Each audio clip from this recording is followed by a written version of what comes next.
Allah ya gaya wa mala'iku ya ce musu inni ja'ilun fil ardi khalifa, zan sanya wani khalifa a bayan ƙasa, shine annabi Adam. Kuna fahimtar magana? A wannan ayan ma wa idh qala rabbuka lil mala'ikati, ka tuna lokacin da ubangiji yace da mala'iku inni khaliqun basharan min salsalin min hamain masnun, zan halicci wani dan adam daga busasshiyar bakar taku.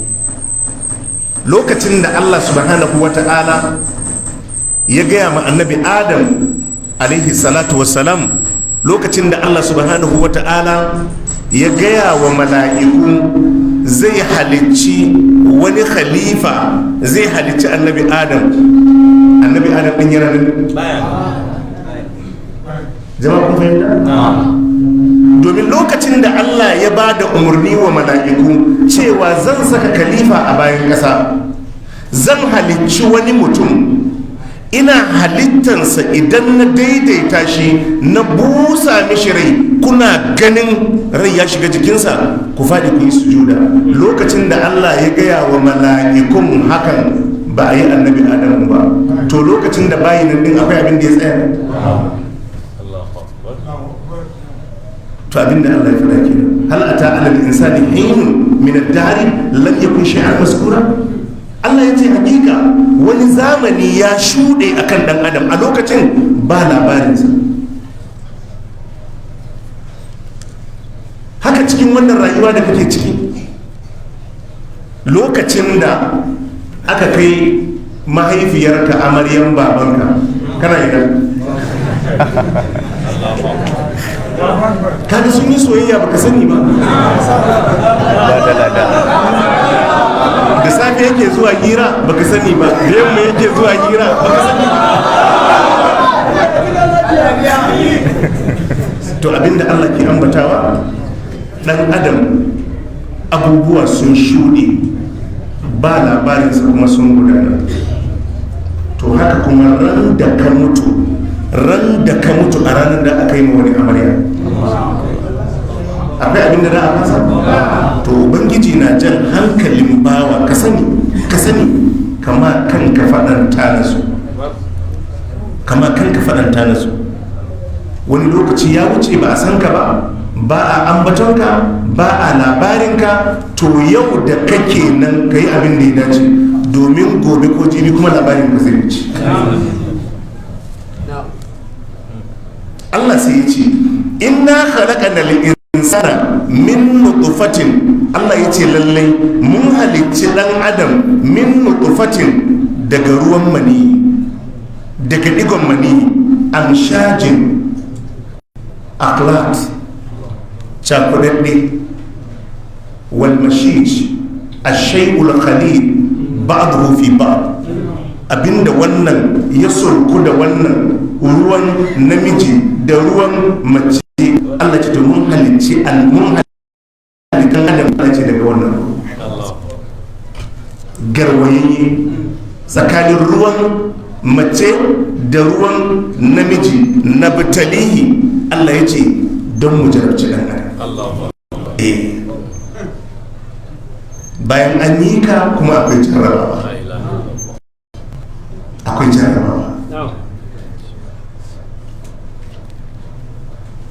Wannan ruwa da muka ambata, daga wannan ruwa aka halicci dan adam.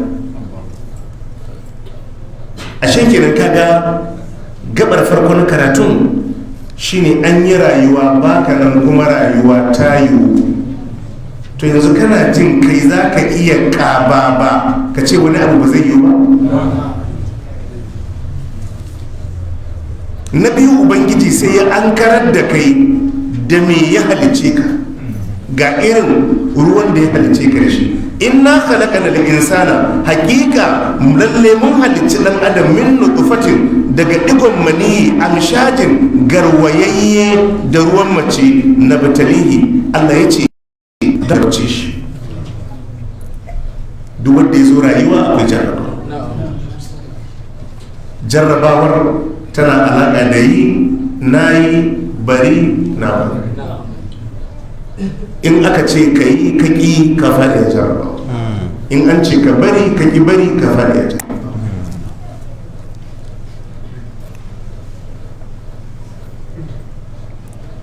Allah ce tabarakallazi بيده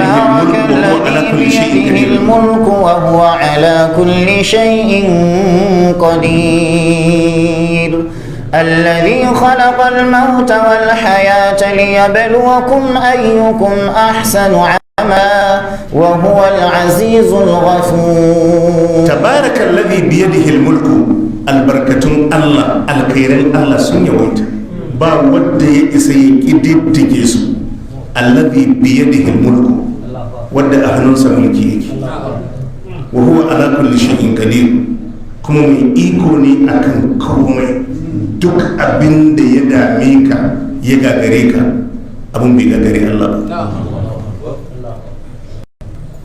Allazi khalaqa al-mauta wal hayata, Allah shine ya halicci rayuwa da mutuwa.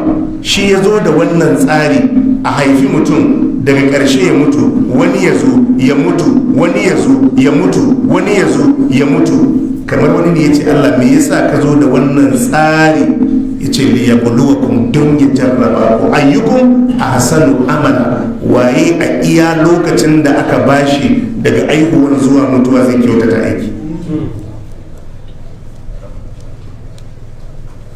Allazi khalaqa al-mauta wal hayata, Allah shine ya halicci mutuwa, shine ya halicci rayuwa liyabluwakum ko allazi khalaqa al-mauta wal hayata liyabluwakum ayyukum ahsanu amala, don ya jarabce ku wane ne zai zama mafi kyan aiki a cikin ku. Ashe kaga abinda ake bukata shekarun da Allah ya diba maka aiki aiki aiki aiki mai kyau. Ita rayuwar duniya jarrabawan farko da yake cikinta shine ka dinga ɗauka kamar ka shiga ɗakin jarrabawa ne. In ka fassara abin ba haka ba zai zo maka baibai. Za a rubuta waye ko ne ko duk wani jarrabawa da ake rubutawa, kowace fefa akwai minti kaza da ake bayarwa ko awa kaza na zana wannan jarrabawa. Idan lokaci yayi ko sunanka ne baka rubuta akai ba da aka yi takardar. Haka rayuwar. So abinda ka zo duniya don shi ka yi addini ka bauta ma Allah, to ko ka yi ko baka yi ba in lokacin yi za a tafi da kai. Liyabluwakum ayyukum ahsanu amala, don Allah ya jarabce ku wane ne daga cikin ku zai zam ko za su zam mafi kyan aiki, aikin da aka yi shi don Allah, don neman yardan Allah.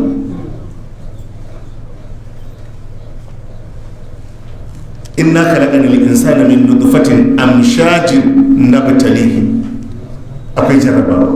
Duk waɗannan abubuwa da suke kewaye da kai a koyaushe jarrabawa ne kace-kace a cikin su. Shi yasa Allah ya ce ma annabi Ibrahim wa Ibrahim alladhi waffa, wa Ibrahim alladhi waffa, shi ma jarrabawa ubangiji mishi. وإذ ابتلى إبراهيم ربه بكلمات فأتمهن قال إني جاعلك للناس إماما قال ومن ذريتي قال لا ينال عهد الظالمين. الله يقول وإذ ابتلى إبراهيم ربه، كتن لوكة أبنجي ya jarabci annabi Ibrahim, ya mai jarrabawa bi kalimatin da waɗansu kalmomi. Wa idhibtala Ibrahima rabbu, ubangijin annabi Ibrahim ya yi jarrabawa ma annabi Ibrahim bi kalimatin da waɗansu kalmomi. Ayi kaza a bar kaza, ayi kaza a bar kaza, fa atammahunna ay fa addahunna. Allah ya ce annabi Ibrahim duk ya ci jarrabawa.